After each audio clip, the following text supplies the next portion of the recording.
Olá, boa tarde. Com a rotina cada dia mais corrida, muita gente faz opção por pedir, por exemplo, comida e remédio para serem entregues em casa. Quem faz esse serviço é o motofretista. No Jornal da Justiça de hoje, nós vamos falar sobre os direitos e deveres de quem exerce essa atividade, também de quem contrata. Esse é apenas um dos destaques de hoje e você vai ver também. Justiça do Rio de Janeiro autoriza a operação que tem como alvo ex-assessores de Flávio Bolsonaro. Superior Tribunal de Justiça condena laboratório por falso resultado em exame de DNA. A relatora do recurso, ministra Nancy Andrighi, explicou que o tipo de serviço prestado pelo laboratório não dá margem a erros. E ainda, maior produtividade. Com a ajuda do plenário virtual, STF registra aumento de 18% no número de processos julgados. A ampliação do plenário virtual foi extremamente importante para essa maior eficiência e diminuição do acervo.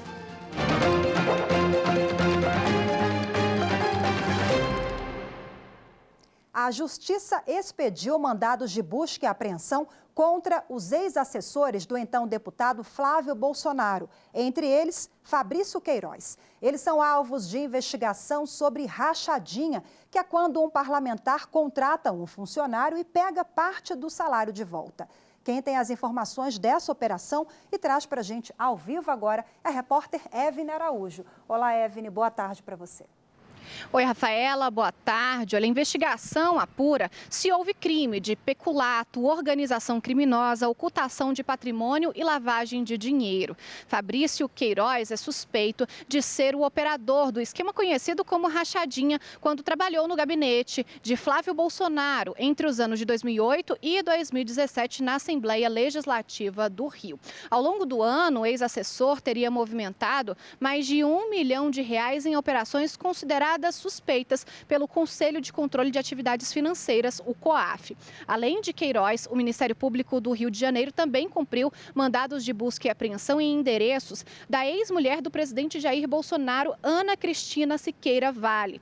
Em nota, a defesa de Fabrício Queiroz diz que recebeu a notícia da operação com surpresa e tranquilidade, já que ele sempre colaborou com as investigações. Rafaela. Muito obrigada pelas informações, Evne. E a Justiça autorizou mais uma fase da Lava Jato. Dessa vez, a operação investiga a contratação de navios para transporte de petróleo.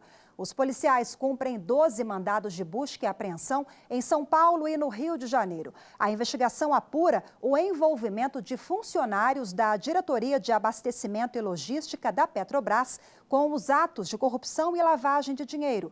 A operação também investiga corrupção por parte de pessoas e empresas que aparecem como intermediárias nos negócios. Segundo a Polícia Federal, há mais de 200 contratos suspeitos. A realização de audiências pelo plenário virtual permitiu um aumento de 18% no número de processos julgados no Supremo Tribunal Federal neste ano. O balanço foi divulgado pelo presidente do STF, ministro Dias Toffoli. Até o dia 12 de dezembro, foram 3.500 processos analisados em plenário pelos 11 ministros da Corte este ano. 7.000 na primeira turma e quase 6.000 processos foram julgados pelos ministros da segunda turma. Mas o que mais chamou a atenção neste ano foi o resultado de julgamentos no plenário virtual. O número de sessões virtuais foi menor que as presenciais, mas o de casos julgados no meio eletrônico superou o presencial. As turmas também registraram um aumento significativo nos processos julgados pelo plenário virtual. Na primeira turma, foram 2.676 processos em sessões presenciais e 4.497 nas virtuais. Na segunda turma, 107 processos em sessões presenciais e 5.813 nas virtuais. O plenário virtual funciona desde 2007 e pode ser acessado de forma remota pelos ministros 24 horas por dia. Em julho deste ano, o STF ampliou os casos que podem ser julgados em meio eletrônico. Boa parte dos processos que são submetidos a julgamento na plataforma já tem entendimento firmado na Corte. A possibilidade de julgamento virtual permitiu garantir um direito previsto na Constituição, que é o de duração razoável de processo. O presidente do STF, ministro Dias Toffoli, comemorou os resultados e destacou outras medidas que ajudam a acelerar o trabalho da Justiça sem prejudicar a qualidade do atendimento. A ampliação do plenário virtual foi extremamente importante para essa maior eficiência e diminuição do acervo. Também extremamente importante a previsibilidade da pauta, porque com essa previsibilidade da pauta há mais tempo para estudar, para se preparar, para poder, então, os julgamentos terem a atenção devida. Nós julgamos, nesse ano de 2019, 16.600 processos em colegiado. Isso nenhuma corte constitucional no mundo julga, tamanho número de processos. E vamos continuar dando cabo desse acervo que é imenso na nossa justiça brasileira. E daqui a pouco, os ministros se reúnem para a sessão plenária no Supremo Tribunal Federal. Vamos ver a pauta, a previsão de pauta de julgamentos dessa quarta-feira. Vários julgamentos conjuntos marcam a pauta da penúltima sessão plenária do Supremo Tribunal Federal em 2019. Servidor público é o tema que abre a pauta da sessão desta quarta-feira, com 9 embargos de declaração em recurso extraordinário, onde se discute a constitucionalidade de incorporação por servidores públicos dos chamados quintos por funções comissionadas. Em seguida, processos classificados no tema tributos e regime tributário, com o julgamento de embargos contra decisões em processo sobre necessidade de lei complementar para definir a isenção tributária de entidades beneficentes. O tema seguinte é a matéria penal, com 3 processos no total. Destes, 2 são da pauta da semana passada e que devem ser retomados, começando com recurso em habeas corpus, onde se discute se o não pagamento do ICMS próprio declarado ao fisco pode ser tipificado como crime. O segundo é a retomada do julgamento de recurso de agravo em uma reclamação, onde se discute se é obrigatória a realização de audiência de custódia em todas as modalidades de prisão, e não apenas nos casos de prisão em flagrante. Ainda em matéria penal, um recurso contra a decisão do Supremo Tribunal Federal, que reafirma que crime contra a ordem tributária não se vincula com prisão civil por dívida. Matéria orçamentária, financeira e repartição de receita é o tema seguinte, com um conjunto de ações cíveis originárias de diversos estados, tratando de cálculos do Fundo de Manutenção e Desenvolvimento do Ensino Fundamental e Valorização do Magistério. Direito Administrativo fecha a pauta desta quarta-feira no plenário com ação contra a chamada Lei de Responsabilidade Fiscal do Esporte. Mais informações sobre a pauta de julgamentos no site do Supremo Tribunal Federal, stf.jus.br. O Superior Tribunal de Justiça divulgou o balanço do mutirão que foi feito em novembro para julgar recursos envolvendo crimes dolosos. Foram mais de 1.300 recursos julgados. Com a iniciativa, 300 sessões do Tribunal do Júri poderão ser realizadas a partir de agora. Novembro é o mês nacional do júri, quando tribunais de todo o país realizam um esforço concentrado de julgamentos dos crimes dolosos contra a vida, quando há intenção de matar, de competência do Tribunal do Júri. O Superior Tribunal de Justiça também uniu esforços e 10 gabinetes que compõem os colegiados criminais da Corte, quinta e sexta turmas, deram início a um mutirão para julgar processos relacionados aos casos de competência dos tribunais do júri. A força-tarefa dos ministros da área penal aqui do STJ julgou em novembro mais de 1.360 recursos relativos a crimes dolosos contra a vida, especialmente homicídios tentados ou consumados. Com isso, 312 casos que aguardavam julgamento no STJ para a instauração das sessões do Tribunal do Júri agora foram destravados e as sessões podem ser realizadas. O mutirão foi instituído pelo presidente do STJ, ministro João Otávio de Noronha, seguindo recomendação do Conselho Nacional de Justiça. Apesar da concentração de esforços ter sido durante o mês de novembro, os trabalhos da força-tarefa vão ter impacto permanente na dinâmica de seleção e julgamento desse tipo de recurso. Por sugestão do ministro Rogério Schietti Cruz, um sistema informatizado será desenvolvido no STJ para que os gabinetes deem prioridade aos casos que travam a realização de sessão de Tribunal do Júri. E a seguir, os direitos e deveres dos motofretistas. É já já. A justiça é quando todos são atendidos igualmente, né?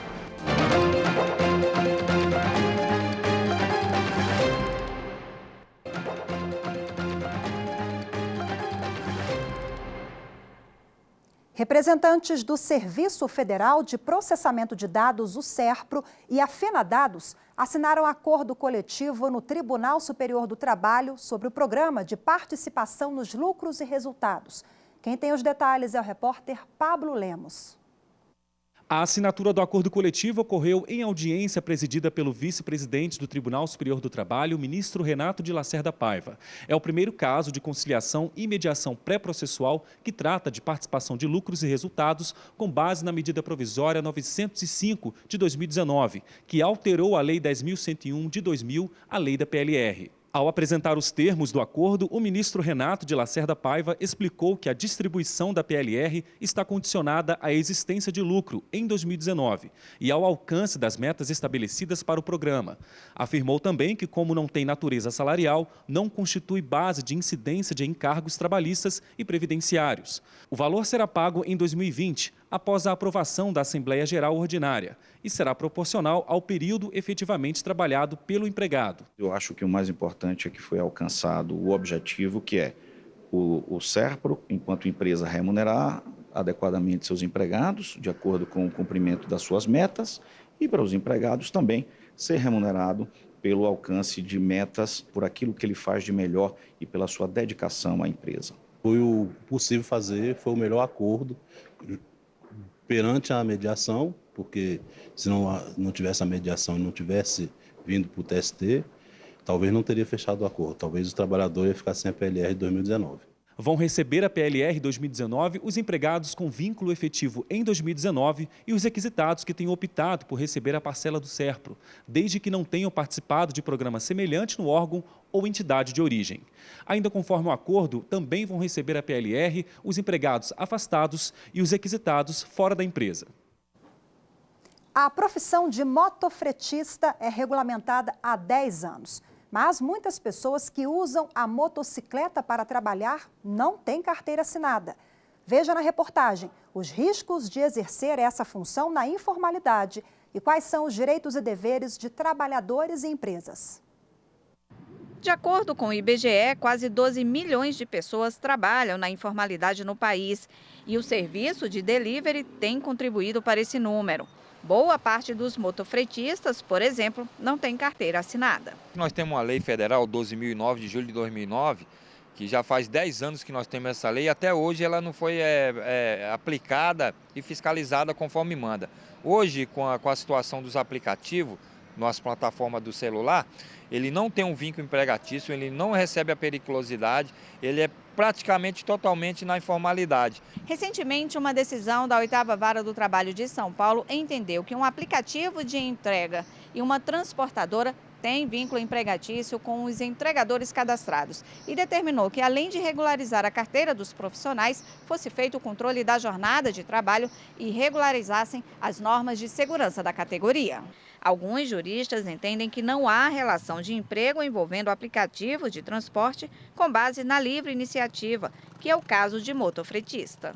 Para que um vínculo de emprego possa se considerar caracterizado, a CLT exige algumas condições: subordinação, pessoalidade, onerosidade e não eventualidade. Nesse caso concreto, não me parece que exista subordinação, porque esses trabalhadores estão livres para definir, por exemplo, o momento em que se vão encontrar disponíveis, não é, para o trabalho. De outro lado, a sua mão de obra é posta à disposição de uma comunidade indistinta de pessoas. E o vínculo não se estabelece propriamente com a empresa que desenvolveu o aplicativo. Outro problema envolvendo o motofretista é o descumprimento das normas de segurança pelos patrões e também pelo próprio motoboy.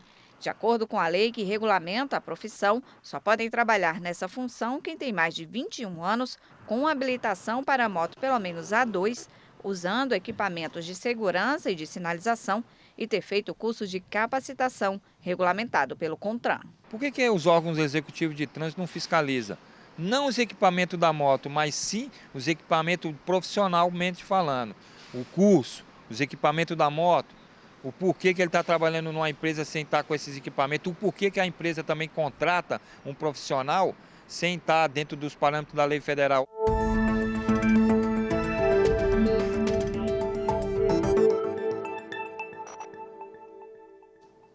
E para falar mais sobre o assunto, eu recebo agora aqui no estúdio o advogado Thales Messias dos Santos. Seja bem-vindo, doutor Thales. Boa tarde. Boa tarde, obrigado, Rafaela. Bom, eu queria começar para explicar direitinho o assunto, quais as formas de contratação dos motofretistas. É importante fazermos essa diferenciação. Nem todo motofretista ele é empregado. Ele pode ser um empregado seletista, realmente, ele pode ser contratado como prestador de serviços e ele pode ser cooperado, associado a uma cooperativa de trabalho. Isso vai influenciar em quais direitos e deveres ele deve cumprir. Muitos são contratados também pelo MEI, que é o microempreendedor individual, é uma forma de gerar emprego também. Sim, exatamente, é uma forma de gerar emprego também e essa vem sendo uma escolha de muitos aplicativos de transporte. Eles vêm exigindo a regular inscrição no MEI do motofretista antes de ele iniciar o seu trabalho. E nesse caso ele tem algum direito trabalhista? Não, direito trabalhista não. É bem importante a gente frisar que o direito trabalhista ele só é garantido para aqueles registrados em carteira, os seletistas. Os MEIs têm uma relação civil com a empresa. Olha, nós tivemos recentemente, doutor Thales, uma decisão do Tribunal de Justiça de São Paulo, no âmbito da primeira instância, né, que vem balizar também essa relação entre empresas e motofretistas. Eu queria que o senhor explicasse para a gente quais os impactos. Bom, essa é uma decisão bem recente, da semana passada. É uma decisão em primeira instância, como você salientou, então ela ainda está sujeita a recursos, a revisão. E ela reconheceu o vínculo empregatício entre os motofretistas e um aplicativo de transportes de entrega. Essa decisão ela é um pouco polêmica, na minha opinião, reservada a opiniões contrárias, porque essa relação de vínculo empregatício ela tem que ser feita numa análise individual, caso a caso. Uma decisão feita e estendida para todos os usuários do aplicativo reconheceu o vínculo com mais de 15 mil empregados, agora empregados, né? Isso muitas vezes não atende à demanda do próprio prestador de serviço, que usa o aplicativo como uma forma extra de complementar a renda, que usa por um período de dificuldade financeira ou para atingir algum objetivo momentâneo. Às vezes a intenção dele mesmo não é o vínculo empregatício. Mas como essa realidade, né, em relação aos aplicativos é uma situação relativamente nova, então não temos ainda uma jurisprudência, imagino, formada nesse sentido, né? Sim, existem tendências, principalmente nas segundas instâncias, de não reconhecimento de vínculo empregatício, justamente pela ausência de subordinação, ou seja, a maleabilidade que o prestador de serviço tem de escolher seus horários, de não se submeter a uma organização, a um chefe, a uma hierarquia pré-estabelecida. Mas, como você bem salientou, é uma decisão ainda que carece de uma análise posterior em outras instâncias. Mas já temos há uma década uma legislação que atende às questões trabalhistas e de segurança dos motofretistas. Qual é o balanço 10 anos depois dessa regulamentação? Olha, essa legislação ela foi muito positiva no sentido de estabelecer algumas regras antes da entrada no mercado de trabalho do motofretista. Então, o motofretista, como a gente pôde ver na reportagem, ele precisa ter 21 anos, pelo menos, ele precisa de 2 anos de CNH na categoria de moto. Então, esse período probatório serve para que ele amadureça, não só da forma biológica, mas também pegue prática na direção. E vejo o importante tanto para o lado dos empregados como dos prestadores de serviço. A reportagem abordou um tema sensível em relação à fiscalização. O que o senhor acha que é mais importante, é mais produtivo para a categoria no que diz respeito a esse aspecto? Bom, se levarmos em consideração que a categoria hoje está exposta a um trânsito caótico, com uma taxa de letalidade altíssima, a fiscalização das normas de trânsito seriam mais produtivas. Por exemplo, a fiscalização do controle de velocidade, a conservação das vias públicas, que é muito importante, influencia nos acidentes. Esse tipo de fiscalização, até pelos trabalhadores estarem submetidos a regimes de trabalho diferentes, seria mais produtiva. Doutor Thales, mais uma vez agradeço a sua participação. Uma boa tarde. Muito obrigado. E a seguir, resultado falso em exame de DNA gera indenização à vítima. Até já. A verdadeira justiça é quando a pessoa realmente é atendida nas suas necessidades.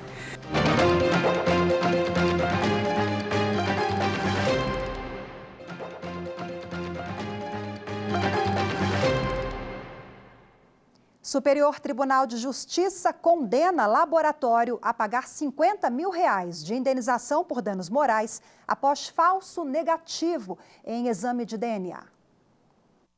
O recurso analisado pela terceira turma foi apresentado por uma mulher que solicitou o exame de DNA para comprovar a paternidade do filho. O resultado embasaria uma ação de alimentos contra o pai, mas deu negativo. O laboratório reconheceu o erro e fez um segundo exame, que deu positivo. A mãe entrou na justiça contra a empresa porque o equívoco causou transtornos emocionais. Ela afirmou ter ficado com a credibilidade abalada perante a sociedade e o filho. O pedido de compensação por danos morais foi negado em primeira instância e o Tribunal de Justiça do Paraná confirmou a sentença.